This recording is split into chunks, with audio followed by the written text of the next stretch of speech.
Hi guys, எல்லாருக்கும் வணக்கம் guys. நம்ம இந்த வீடியோவில் என்ன பார்க்க போகிறோன்னா, உலகக்கோப்பை இந்திய அணி வின் பண்ணிச்சு. அப்புறம் ஏங்க விராட் கோலி, ரோஹித் சர்மா, ஹர்திக் பாண்டியா, இந்திய அணி கோச் ராகுல் டிராவிட் எல்லாமே கண் கலங்கினாங்க. நீங்கள் சொல்லலாம் ரொம்ப நாள் கழிச்சு வேர்ல்டு கப் வின் பண்ணியிருக்காங்க, ஆனந்த கண்ணீர்னு சொல்லலாம். ஆனால் எதுக்கு ஐதுன்னு சொல்லிட்டு ரோஹித் சர்மாவை ஓப்பனாக பேசியிருக்காரு. அவர் என்ன பேசினார், ஏது பேசினார் சொல்லிட்டு வீடியோவில் டீட்டெயில்டாக பார்க்கலாம். அதுக்கு முன்னே நீங்கள் நம்ம சேனலுக்கு புதுசாக வந்திருந்தீங்கன்னா ஒரு சப்ஸ்கிரைப் மட்டும் பண்ணிட்டு வாங்க, வீடியோக்குள்ளே போகலாம். ஆமாங்க, ரோஹித் சர்மா பத்திரிக்கையாளர் சந்தித்தார். அப்போ பார்த்தீங்கன்னா நிறைய பேர் கேள்வி கேட்டிருந்தாங்க, நிறைய பதில் சொல்லிட்டு வந்துட்டு இருந்தார். ஆனால் ஒரு பத்திரிக்கையாளர் கேட்டார், என்னன்னா நீங்கள் ஏன் வேர்ல்டு கப் வின் பண்ணதும் கண் கலைங்க, நீங்கள் ஏன் ஐதீங்க, அதுக்கு என்ன காரணம் கேட்டாங்க. அதுக்கு நம்ம ரோஹித் சர்மா பதில் சொன்னார். என்னன்னு கேட்டிங்கன்னா, எங்களோட பல வருஷ கனவு இது. நாங்கள் உலகக்கோப்பை வெல்லணும்னு சொல்லிட்டு நாங்கள் ரொம்ப நாளாக ஆவலாக இருந்தோம். ஆனால் கடந்த ஒரு 13 வருஷமாக இந்திய அணிக்கு நாங்கள் ஒரு உலகக்கோப்பை கூட வாங்கி தரல.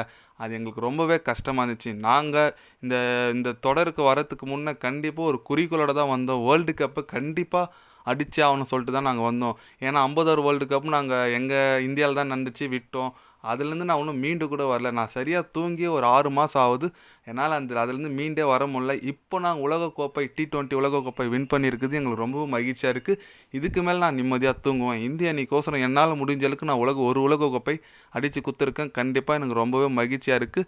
மேலும் இந்திய அணி நிறைய உலகக்கோப்பை வெல்லன்னு சொல்லிட்டு நான் ஆசைப்பட்றேன். பார்க்கலாம் எந்த அளவுக்கு அது நம்ம அடுத்து இளைஞர்கள் எந்த மாதிரி ஒரு பர்ஃபார்மன்ஸ் பண்ணுறாங்க பார்க்கலாம். அது மட்டும் இல்லாமல் இந்திய அணி அடுத்து சாம்பியன் ட்ராஃபி டெஸ்ட் சாம்பியன்ஷிப் நாங்கள் விளையாட போகிறோம்.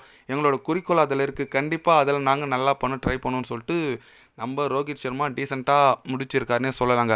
ஏன்னு கேட்டிங்கன்னா, ஒரு பல வருஷ கனவுங்க இந்திய அணி உலகக்கோப்பை வெல்லணும்னு சொல்லிட்டு. ஏன்னா தோனி 2011 அடித்து கொடுத்தாரு. அதுக்கப்புறம் யாரும் உலகக்கோப்பை அடிக்கலை. பெரிய பெரிய லெஜெண்டெலாம் விளையாடிருந்தாங்க. தோனிலாம் 2019 வரைக்கும் வேர்ல்டு கப் விளையாடினார். அவராலையும் முடியல. ஒரு பிளேயராக விளையாடினாலும் அவராலையும் அடிக்க முடியல. ரோஹித் சர்மா லெஜெண்ட், அவர் அடிக்கும் போல. விராட் கோலி ஒரு லெஜெண்ட், அவராலே அடிக்கும் போல. என்னங்க நடக்குதுன்னு நினைக்கும் போது, இப்போது அந்த கனவு நிறைவேறிக்கும் போது கண்டிப்பாக எல்லாருக்குமே ஒரு பர்சனலாகவே ரொம்ப சந்தோஷமாக இருக்கும். அதுவும் எல்லாருமே கண் கலங்கும் போது அதிலே அந்த மேக்ஸிமம் ஒரு மேட்ச் வின் பண்ண எல்லாம் நிறைய பெருசாக செலிப்ரேஷன் பண்ணுவாங்க. ஆனால் நம்ம இந்திய அணி வீரர்கள் யாருமே பெருசாக செலிப்ரேஷன் பண்ணல, அழுதாங்க.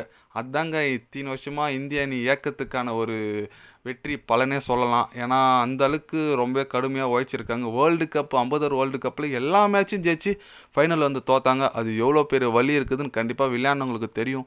அந்த வழிலாம் வச்சுருந்தாங்க இந்த T20 வேர்ல்டு கப்பில் சூப்பராக பர்ஃபார்மன்ஸ் பண்ணி இந்திய அணி வின் பண்ணியிருக்காங்க சொல்லலாம். ரோஹித் சர்மா இந்த மாதிரி பேசியிருக்கிறது கண்டிப்பாக அவரும் பர்சனலாகவே நிறைய பாதிக்கப்பட்டிருப்பார் 50 உலகக்கோப்பை தோற்றதுனால. இப்போ அவருக்கு கொஞ்சம் சாட்டிஸ்ஃபைடாக இருக்கும்னு நான் நினைக்கிறேங்க.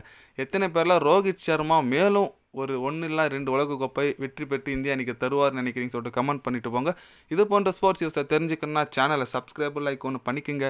கண்டிப்பாக கிரிக்கெட் பற்றி day by day channel update வரும். மறக்காமல் சப்ஸ்கிரைப் மட்டும் கொஞ்சம் பண்ணி வச்சுக்கோங்க. நன்றி, வணக்கம்.